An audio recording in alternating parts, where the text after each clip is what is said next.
หรือว่าเอาเฮานับถือให้มันนั่นบ่ให้ค้ำคูณบ่ได้แนวใดแต่คือตะกี้แต่คุณออกคนสร้างเขาเคยหอเท่านี้เนี่ยเขาก็มาหอเอามาหอยผู้ใดมีแนวใดเครื่องมาได้ก็หอเครื่องกสิกรรมเครื่องอันนี้เครื่องปลูกของฝังเนาะพื้นบ้านเฮานี่เอามาจังซี่บ่เฮ็ดให้มันแนวใดคนเขาคนน้ำหรือแนวใดแหละนี่มันมีขิงมีหยังล่ะมีสินค้าหอยมันโตนี่พี่น้องมีพวกพระแน่มีหยังล่ะตัวนี้พักอีผู้มีกล้วยมีบักส้มโอ้นี่ส้มโอ้ทางฝุ่นเด้แบบออกซาไปได้หอยบ่ต่างเลยครับผมประเภทนี้ท่านนี่ก็ต่างเนาะ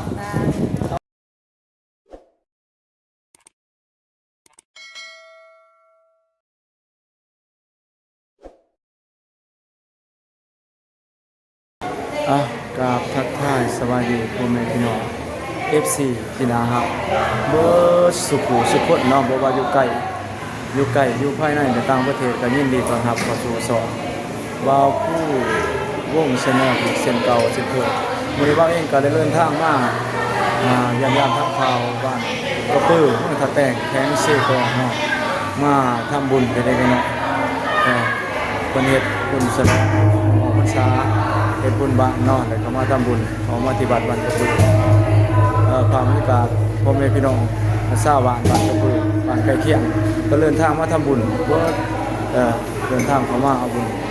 กันพี่น้องเลยเอาเองก็สิพาพี่น้องไปเบิ่งว่าเพิ่นมีเครื่องเสียบของมันจังได๋เนาะไปติดตามเครื่องเสียบของขายในไหนไปเด้อพี่น้องเลยมาเอาบุญน้ำกันเด้อพี่น้องเอ้ยมาเฮ็ดโปรโมทนาสวยอยากบริจาคก็สามารถเฮ็ดได้พี่น้องเอ้ยเอาบุญ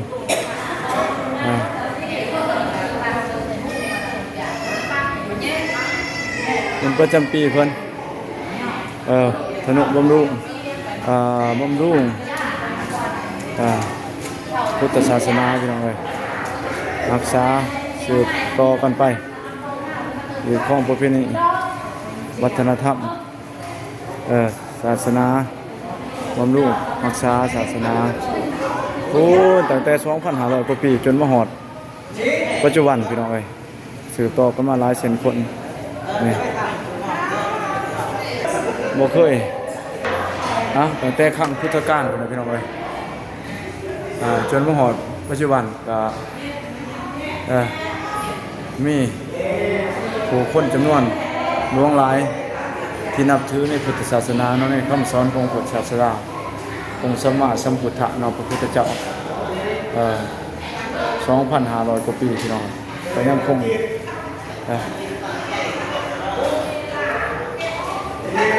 ศูนย์รวมจิตใจแล้วก็มาศึกษาคำเพียรกระทำคำสอนของพระพุทธศาสนาพี่น้องเลย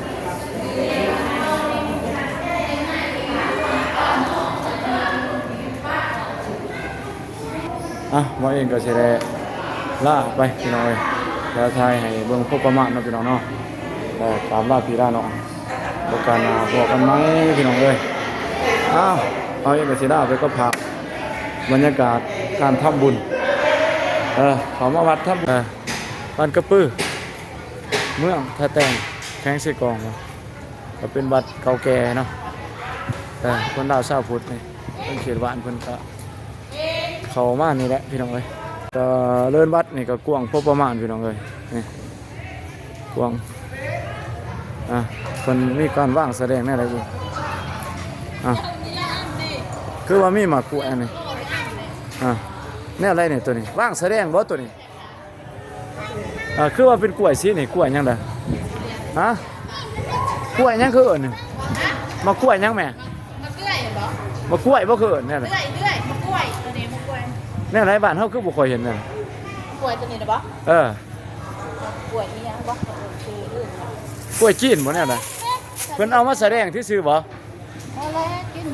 เอามาขายด้วยเนี่ยอะไรนี่ก็มี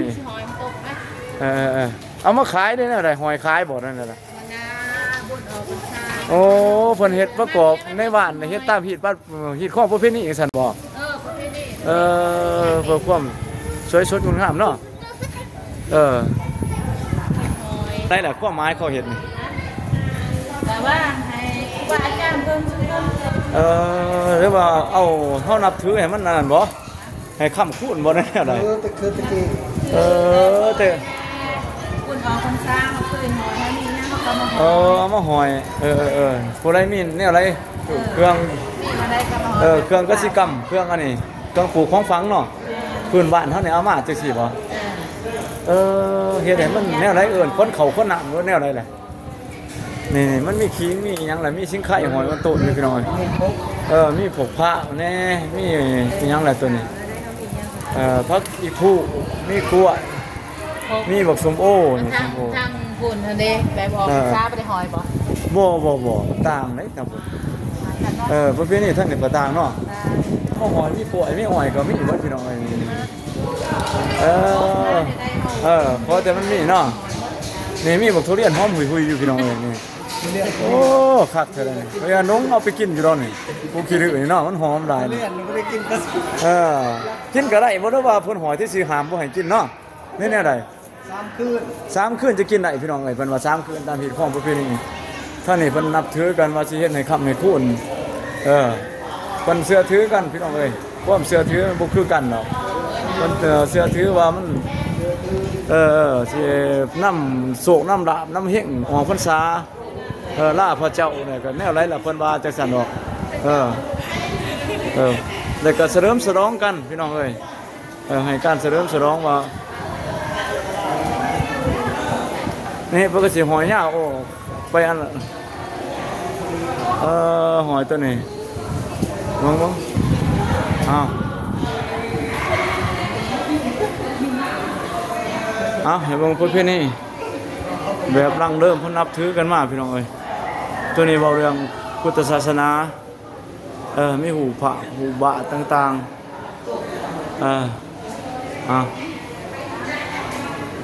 เพิ่นแต้ม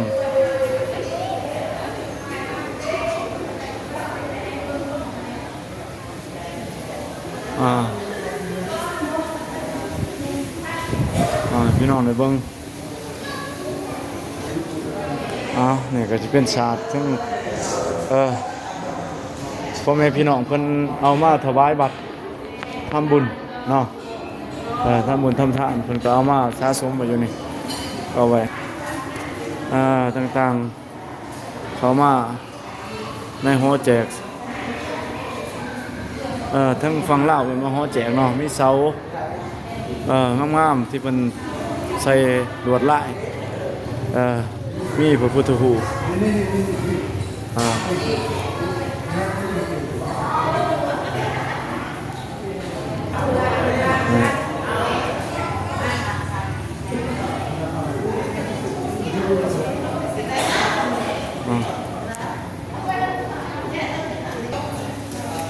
มาอีกเบื้องหนึงเนาะมาอีกเบื้องหนึงของหอแจกก็สิมีเรียงรายประมาณนี้พี่น้องนอกจากนั้นก็สิมีนี่มีหมากไม้อีกพี่น้องเอ้ย2เบื้องนั้นก็มีเบื้องนี้ก็มีพี่น้องเอ้ยมีหมากหมากทุเรียนหมากกล้วยพี่น้องเอ้ย3 มื้อจังกินไหลเพิ่นว่า3 มื้อ3 คืนมีหมากพร้าวนี่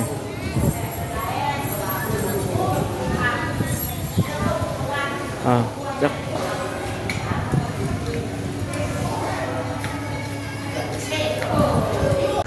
ประจำปีบุญประจำปีเพิ่นบ่พระเจ้าเอานมผู้ไทยพี่น้องเอ้ยเธออยู่นะนมผู้ไทยลองเบิ่งเปตูสุดยอดพี่น้องเอ้ยเครื่องเสียงเพิ่นโอ้ยเครื่องเสียงระเบิดโอ้เครื่องเสียงสุดยอดเครื่องเสียงพี่น้องเอ้ยโอ้ตู้พื้นพุ่นอยู่ทั้งหน้าพุ่นอีกกระแทกโอ้นมผู้ไทยบ่นมผู้ไทยของป่ายนมผู้ไทย รถ3-4คันพี่น้องรถคนเครื่องเสียงแล้วล่ะกำลังติดตั้งเครื่องเสียง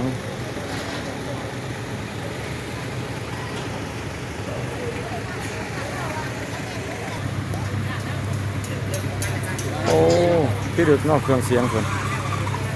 ตู้เพื่อนเพิ่นพี่กระแทกระเบิดเด้อพี่น้องเอ้ย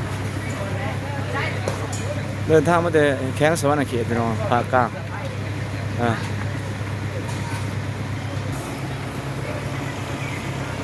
นี่อีกเครื่องเสียงเบื้องหนึ่ง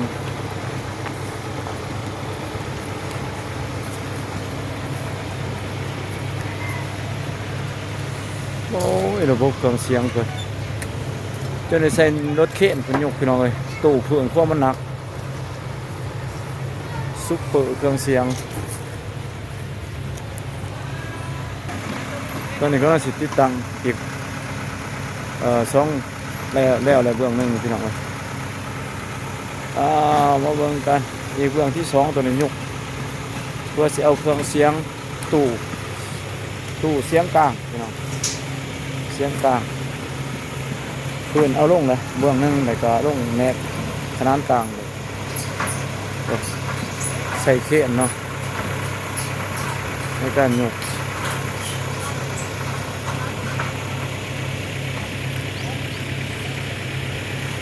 ถือว่าอยู่ในของเขตประเทศลาวนี่ก็เครื่องเสียง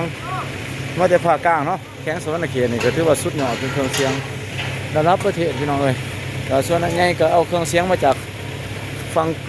ประเทศไทยเนาะมันก็ได้มานำใส่อยู่บ้านเฮาระบบบางเทื่อก็มือเม็กมือยังก็ได้มาจากไทยคือกันเนาะจ้างทั้งพี่น้องทั้งฝั่งไทยหลายๆวงที่เป็นวงใหญ่ๆเป็นเทพพ่นใส่สาวแปะสาวยังพี่น้อง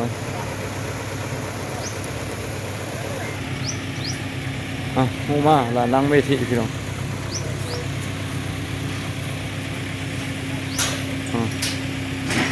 ก็สิประมาณนึงพี่น้อง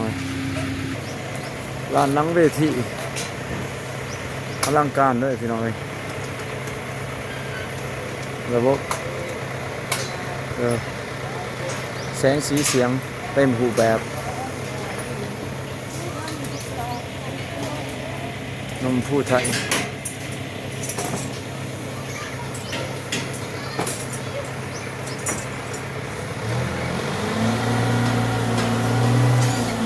กำลังเร่งเนาะมันนี่เบื้องคือสภาพอากาศก็จะแปรปรวนพี่น้องทุบๆเนี่ยเป็นฟ้าอากาศ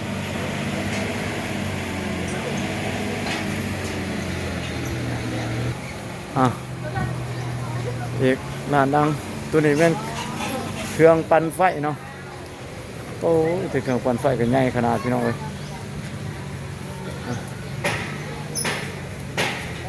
เครื่องปั่นไฟเพื่อความเสถียรเนาะบ่ให้ไฟฟ้าตกคือว่ามันก็แก่ระบบเครื่องเสียงทำประกันพี่น้องทำประกันนี่มา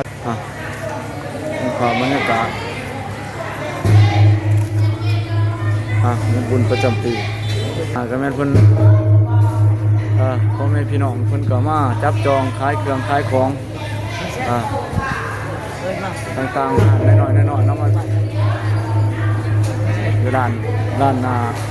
ห้องหัวทางพี่น้องเลยบรรยากาศอากาศฟ้าก็มืดๆในคือฝนสิตกนี่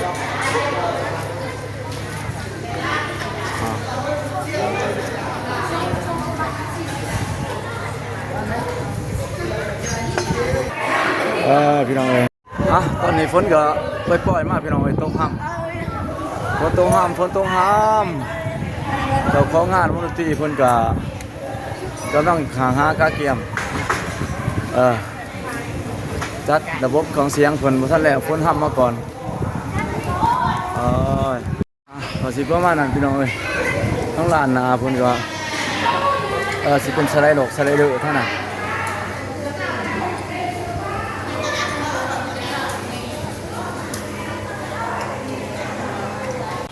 ประมาณนี้นี่มาทั้งลานหนาพี่น้องทั้งลานหนา มีหอนบางไม้หมากต่อได้อันได้เนี่ยนี่กระตุ้งกระตุนเขาสัตว์หมากปุกหมากยังป๊อปก่อนก็มีป๊อปก่อน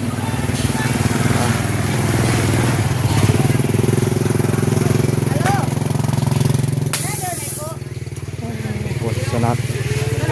งานสัตว์หมากปุกพี่น้อยเงาเยือนเอาไปเลยหัวหน้าทาง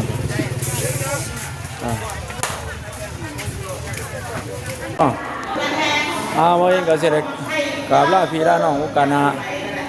ก็สิมาพายให้พี่ให้น้องเลยเบิ่งเนาะไปน้องเลยวันนี้ก็มาทำบุญให้ได้หน่อยแล้วก็ให้มาพักผ่อนเนาะลบฝนหัวแจกของบ้านกระปือพี่น้องเลย